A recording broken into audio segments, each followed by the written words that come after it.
The Chicago Bears offense looks the best it has all season against the Carolina Panthers. And while it's not really the most amazing game or opposition to face, we're going to talk about the positives and the few negatives that come out the game against the Carolina Panthers, who stood out the most, those type of things. And we're going to dive a little bit into the mailbag. All that and more right after this. You are now tuned in to Chicago Bears Central, your number one place for all Chicago Bears news and content. What's going on, Bears fans? Welcome to another episode of Chicago Bears Central, your number one spot for everything Chicago Bears related. I'm the host, Haize, but more importantly, you guys can follow the channel at Chi Bears Central on every social media platform we happen to be on. With that being said, let's go ahead and get into this content for today, and we got a lot of good to talk about, and you should. I want to be clear here, in anything that I say today, let me be clear. This is a good win because of the way that the Chicago Bears offense operated. There's some things to take a look at the balance that was done there, but we need to still put this win into perspective. We're facing the Carolina Panthers, and the Bears should have absolutely won that game regardless. Now, it is good that the Bears offense looked as good as what it is. The defense looking great was no shock at all, but this could be a nice building block game to build some confidence, and Caleb Williams right now is on pace to break some records. He's already broken some Chicago Bears rookie records. He's already on pace to do that. But with all that said, the confidence that this builds in the offense, the confidence that this builds in Caleb Williams, the confidence that the offensive line should be taken away from this. We'll see how they can pick up on it, because this was one of the better games from the offensive line that we've seen all season long. And so that's what it comes down to. And so, one thing that I know a lot of people are going to talk about with this is that, Caleb Williams has been progressing every single week, and he's been really good. And right now, he's kind of below the pace a little bit, but he's on pace to break the all-time single-season passing record that's currently held by Eric Kramer. That's 3,838 yards. Now, he's not on pace to that. He's 38 yards behind where he needs to be on that pace. But again, if he has for a big day against Jacksonville Jaguars and go forward, he'll be on that pace. Really, if he has another 300-yard game or multiple 300-yard games, he's definitely going to be on pace to do that. Now, doesn't seem like he's on pace for that 4,000 season, and that's perfectly fine. Again, those are expectations, those are hopes, those type of things. The offense hasn't been operating at that level, but Caleb Williams and his growth here has just been so good to see. And this was one of the first games where Caleb Williams looked like that number one overall pick. And again, I'm not blaming him for that. I told you guys multiple times over the course of the offseason and even before Caleb was drafted here, and definitely afterwards, I told you guys when it came down to it, he was going to have a normal rookie season, right? But with that said, going 20 of 29 for 304 yards, 2 touchdowns, 0 turnovers, and a passer rating of 126.2. Listen, it's a really good game for Caleb Williams, and he's the first Bears rookie quarterback to have multiple 300 passing yards in the same season. And so it's really good to see that. And a matter of fact, that already puts him on pace to have more than Justin Fields and a couple of other ones. So, it's really good to see that development from Caleb Williams and to see him getting on track. Right now, let's see how he continues to build off of it. One thing that I've always said this season about Caleb Williams, it was going to come down to how quickly does he learn from his mistakes week to week. I'm not expecting him to play mistake-free football. I'm not expecting him to not go through the normal rookies ups and downs or anything like that. I just want to see how much does Caleb Williams learn and grow from his mistakes and how quickly, because that, to me, what tells the story of what you can really tell about his career. How quickly is he learning from the mistakes? How quickly is he eliminating things he did in week 1 to not go and do those things in week 5, 6, 7, 8, those type of things. And so, it was really good to see that, as well as Shane Waldron. I got to give Shane Waldron his credit in this game. Called a much more thorough game throughout the full game. Last week in week 4, it was kind of better play calling in the second half. I really like how creative we got here and how we used our weapons a lot better overall in this game as well, and you got to give credit for that where credit's due. Now, I know there have been the Caleb Williams and the more pessimistic Bears fans that have said, hey, but we had no touchdowns in the second half of that game. First half, 11 for 15, 200 yards, 2 touchdowns for Caleb Williams, a passer rating of 154.9. In the second half of this game, 9 of 14 for 104 yards and no touchdowns. But here's what I'll tell you. That's because at that point, the Bears had the lead. We haven't seen the Bears operate with the lead in years. Definitely all season, right? Not in this way that they had it. So, of course, the Bears didn't have to take as many shots. They didn't have to try to nail as much. Yeah, the completion percentage was a little down. But I think overall, when you also look at the success we were having in the run game, the defense and how that, shaped out for the Chicago Bears, I'm not really too worried about that. I know there are going to be some people that are, and I'm not here to tell them that they're wrong for having that, but overall, we still dominated the time of possession.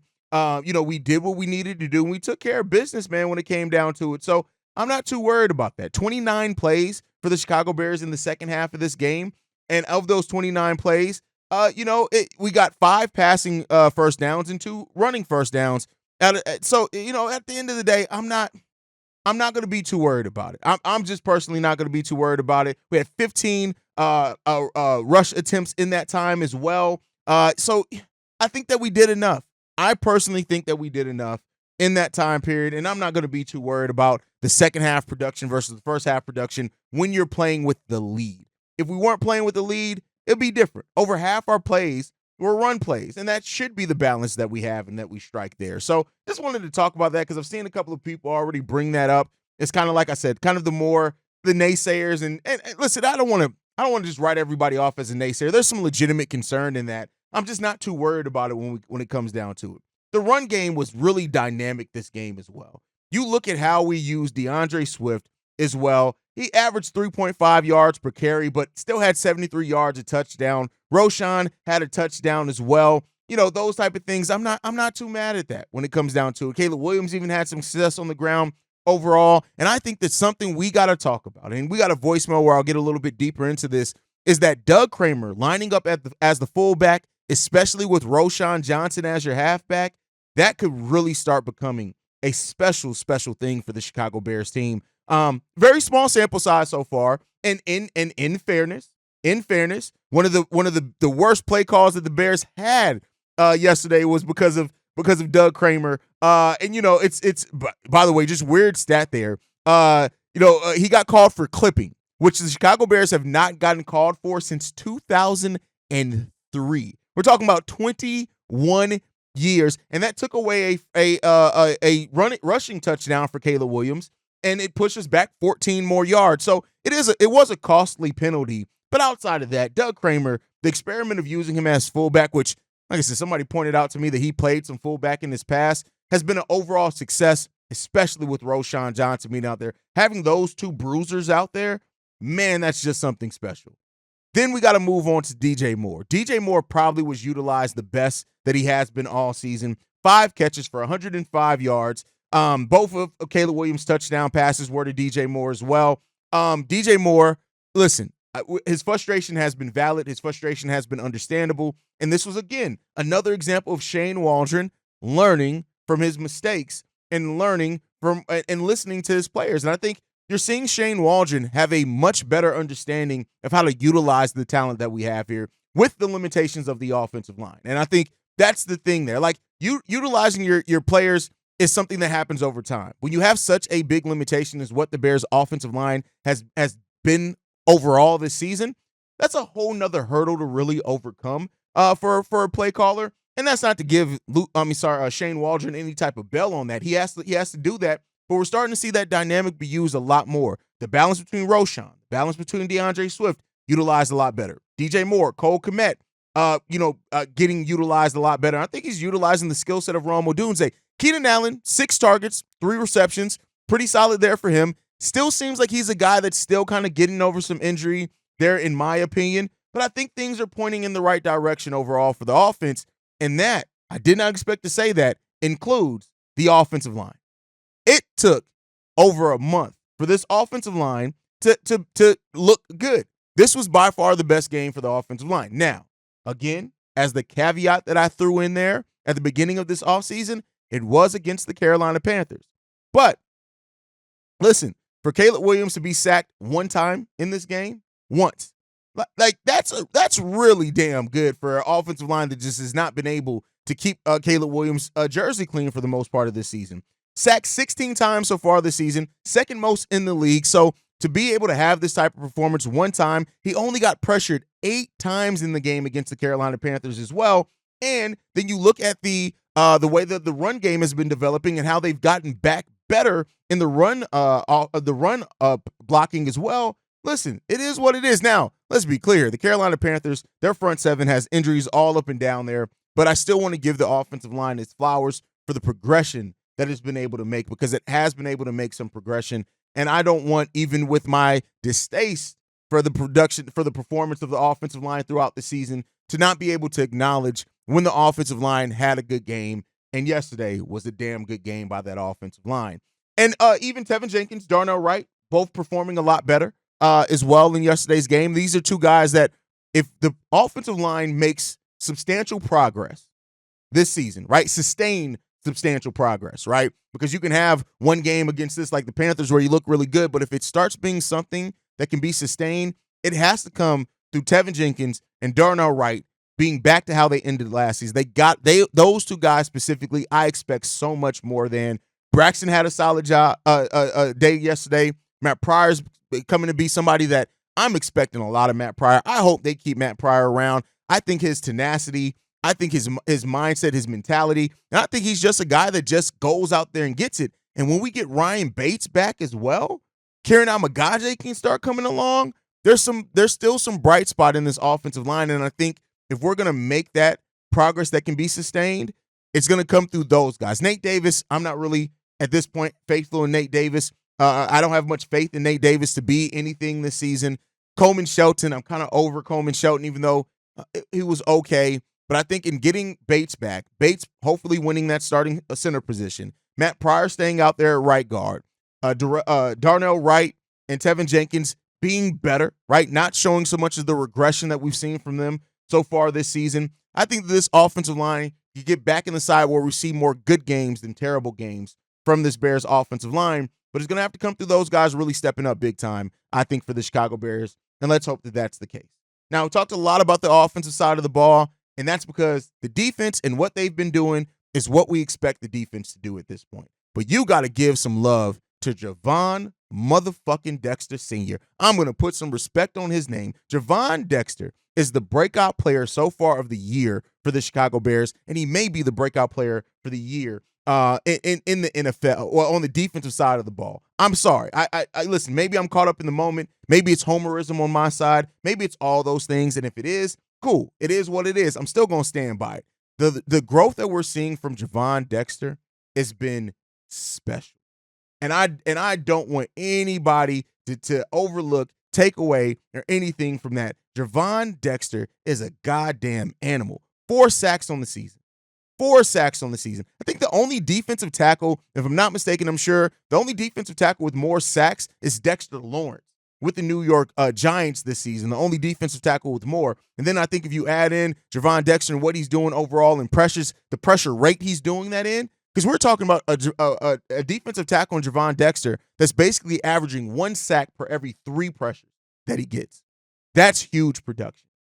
And it may be even a little bit even more than that after last. Gervon Dexter is balling. And he's getting the being able to also be productive in the run game. So you can't overlook Gervon Dexter and the growth that he had this year. Also forcing a fumble, or recovering a fumble. I think Jaquan Brisker is the one that forced that fumble. Really big thing when it came down to it. Listen, hey, Gervon Dexter, 1 sack, 2 tackles, 4 QB hits, and a fumble recovery in a single game. 4 sacks in 5 games.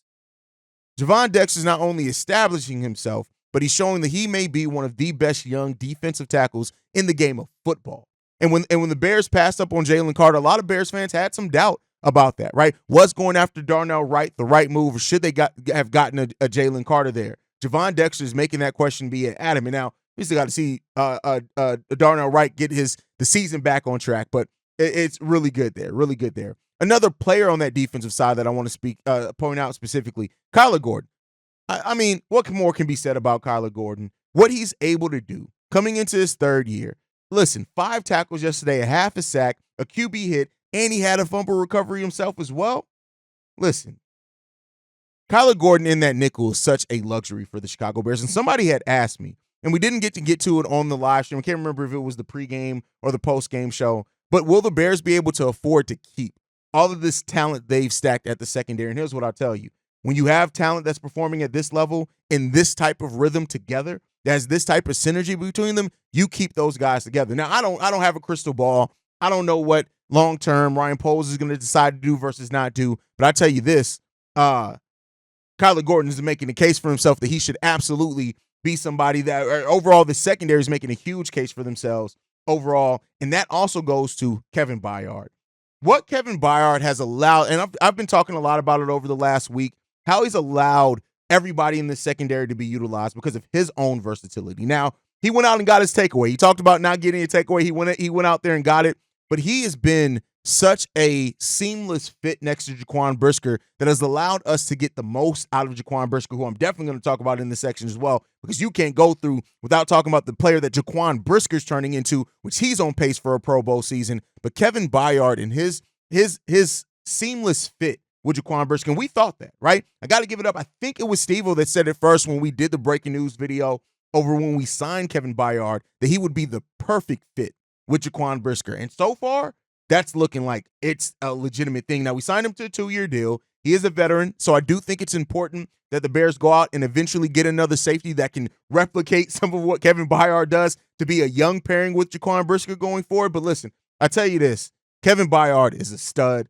and I love the fact that he's been on the team, and he had one of his standout, or probably the standout performance of his Chicago Bears career so far in that game yesterday. And overall, like I said, I also got to talk about Jaquan Brisker. Jaquan Brisker's the dog, and we've seen it, right? But I think this is the first season where it's all really coming together. And as I say, that he's playing mistake-free football. Nobody plays mistake-free football. But you're able now to rely on Jaquan Brisker to be in the right spots at the right time and be able to be utilized in multitude of ways as he is. He had a pass deflected in this game. And while the stat sheet isn't going to jump at you for Jaquan Brisker's game yesterday, him, and I'll say Jack Sanborn as well in his run defense, these are two guys as well that are having really big impacts for the Chicago Bears in what their run is. And so at the end of the day, man, the secondary, what we're having so far, this was a really good game, and let's see how we can build off on it. And Jalen Johnson as well. We're talking about the secondary. He's not going to get the stats because I tell you what, right now, quarterbacks aren't throwing to the side that Jalen Johnson's on, and there's a reason for that. He's worth every bit of the penny. But I did say we got to talk about some of the bad, and this is something that I do want to focus on. Listen, things overall went really right for the Bears. And you got to look at it outside of that big, long run that they gave up to Hubbard in that first quarter where he ended up scoring a touchdown. It was a 38-yard run. The Panthers still had a success on the run game, but it wasn't as much when you break it down. They had 14. If you take away the long run, basically 14 carries for about 95 yards, something like that. And that's still a nice night for your run game. But the Bears, listen, I just need them to tighten up a little bit. Hubbard had 97 yards, 1 touchdown, and he averaged 7.5 yards per carry. That's a little bit of a concern, right? So even taking away that 38-yard run, which was a long one, he still averaged almost 5 yards per carry. So that's a little bit of a concern there. We got to do a better job at stuffing that run game, especially as the season goes on. You don't want that to be something that teams exploit while your secondary is taking away that pass game. But overall, really good game for the Chicago Bears. And I stand in a place where I'm really happy with the production. But again, it was against the Panthers. Now, let's see how you build off that. Let's get another win heading into the bye week. If the Bears can head into a bye week 4-2, that puts you in a really good position with things starting looking better. Hopefully you get Ryan Bates back healthy. Matt Pryor's fully entrenched himself in that offensive line. Let's hope that we look at that and say before that Commanders game as well, we're getting better production from Darnell Wright and Tevin Jenkins consistently as well. And if those things happen, and listen, we're cooking to finish the season really, really strong. So let's hope that that's the case. But on Mondays, since it is after games, I know mailbag days are officially Fridays and Saturdays, but I like to hear some of your guys' reaction coming from the game. We got 2 voicemails today. This first one's from Fred. So, Haize, what up, man? It's your boy Fred, man. They got the win. They just got to, only thing the Bears got to fix on is stop, getting penalties on the drive, though. But other than that, I'm happy they got the win, even though it's against Carolina, though. But they look like they're starting to get together. They putting it together now. I like the one thing for DJ. That's the DJ that we, traded for. He looked good today. Everybody looked good today, man. The defense did their damn thing, except when they gave up that first touchdown. But after that, they got their shit together. Now let's hope they get this win when they go over there to London against Jacksonville, because it looked like, we starting to look like that team that, that everybody's saying we should be, though. So it's a good win. Let's hope they keep it rolling and keep it moving. And Caleb, play like he did today. Even though I know he been, playing, sometimes he has a little bad games, but he seemed like he got it together as well, though. So if they keep playing like this, man, the Bears can be a dangerous team. And people better watch out. Once they start clicking on all cylinders, the Bears can be dangerous, man. So hopefully, Green Bay lose that game to the Rams. But we all know the Rams, they trash anyway, so Green Bay might not lose that game. But fuck Green Bay at the end of the day. I know, what I'm saying, I'm going to use the profanity, but it's FGB. You know what I'm saying? It's bear down around here. So big up to the Bears for getting that win. I'm proud of them. Let them keep this rolling because it's a good win for the fans. And it's a good day in Bears Nation. You know what I'm saying? So I just had to call in, check in with you though, man. And shit. I rock with you boys, man. Keep doing what y'all doing. I love the show, man. I love what y'all doing. Y'all let the fans, express how we feel about everything, man. So I just hope the Bears keep, playing like this. Swift, he did his thing, running between, the tackles and everything. And he gave us a touchdown as well, Roshan as well. I would have liked for us to use Roshan a little bit more to wear them out. Maybe next game, the Bears will, use Roshan and Swift at the same time with that 1-2 punch combination. And hopefully Montez Sweat, pick it up on the sack and everything. I know he be getting double teamed and everything. So they just got to keep rolling, man. And it's a good win for us, man. I have my Brisket jersey on, and Brisket, forced that fumble with that hit. That was a good thing that Brisket did, man. I like seeing that from Brisket and Matt Eberflus, man, them guys, just play. You know what I'm saying? Just play, and they got the win. So hopefully they continue this. But let me know what you think and all that, man. Chicago up, bear down to nothing. FGB all day. Let's get this done, baby. Completely agree with you. We got to still cut the penalties. I like that we got the penalties down in this game. Only 5 penalties after having 10 in last week. We still had one more penalty than the Carolina Panthers. That one, like I said, to Doug Kramer was a really tough one to see. But outside of that, I really like where we are as far as with the penalties. Now, the combination of Swift, Roshan, and Doug Kramer, like I said earlier in the show, I'm really loving having these guys as a running back core. Now, I will say this as well. If Khalil Herbert is not going to be used, he could be a trade chip for the Chicago Bears. And I may do, you know what? I may wait till we do our Tuesday live streams, but that may be, I haven't really done a lot of nightly or episodes on Chicago Bears Central, but it may be one due for Chicago Bears fans today. I talked to Bobby and C-Dub. Maybe we have an episode for you later on today. But as far as that, the defensive line, like you said, defensive line is nice. Like the way the pressure that we're getting without blitzing, I don't think people really realize how much of a luxury that is. We're getting the most pressures in the NFL when you look at the blitz rate, right? All the other teams with more pressures than us blitz considerably more than us. So if you take away and make that even, the Chicago Bears are really dominating in that area. Now, I would like to see a few more sacks. I want to see us get tougher in that run game. There's still things that we need to solve on that defensive side of the ball. But overall, like, it's just nitpick. Like, at this point, we could just nitpick the defense because the defense is so fucking good, right? And so another game for the Chicago Bears of only allowing 1 touchdown. That, like, what are we doing? This defense is nice, man. And Jaquan Brisker is on pace for a Pro Bowl season. I have no doubts about that. Jaquan Brisker and Gervon Dexter, for that matter, may be in line for a Pro Bowl season, and it'd be well-deserved, my brother. All right, let's get into this next one, man. This last one for today, this one's from Sean. Hey, this is Sean. I'm calling in from Italy, living overseas, expat from the military. Long time listener to your show, love your show, and haven't subscribed yet. I will be subscribing. Just want to let you know that we love, me and my son, we listen to your show every weekend, and we love it. Every time we get a chance together, we listen to it. We're going to be going to the show, going to the game in London. Just want to ask a couple questions. Do you think we're going to do any major moves before the trade date? And I do believe we're looking good going into the bye week, so long as we can finish it off against the Jaguars. Defensive line is looking good. Offensive line probably needs to be short. I'm hoping Tevin Jenkins soon, but like I said, it's looking good for us. And I'm still on that bandwagon of I'm looking at 10, maybe 11 wins. But when we start playing those division games, it's going to get tough. And I just hope by that time we've ironed everything out. All right, cutting it short, shot time up, bear down, and love y'all show. And it was really important to me to play this voicemail because as a military brat myself, I also was stationed in Italy, Vicenza, Italy. I think that base is closed down now. I understand how it is to need to stay connected to your fan base when you're overseas fighting for your country. Thank you for your service, by the way.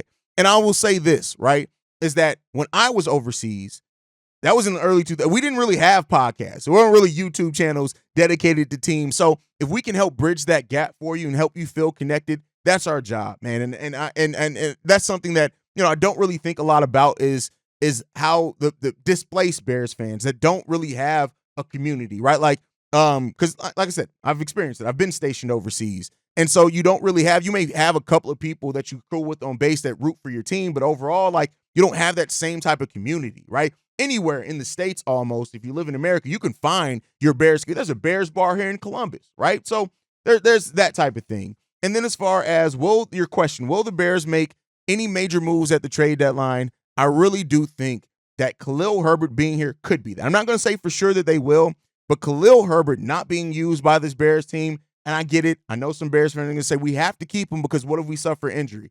And I get that. I completely understand that mindset. I'm not taking away from that.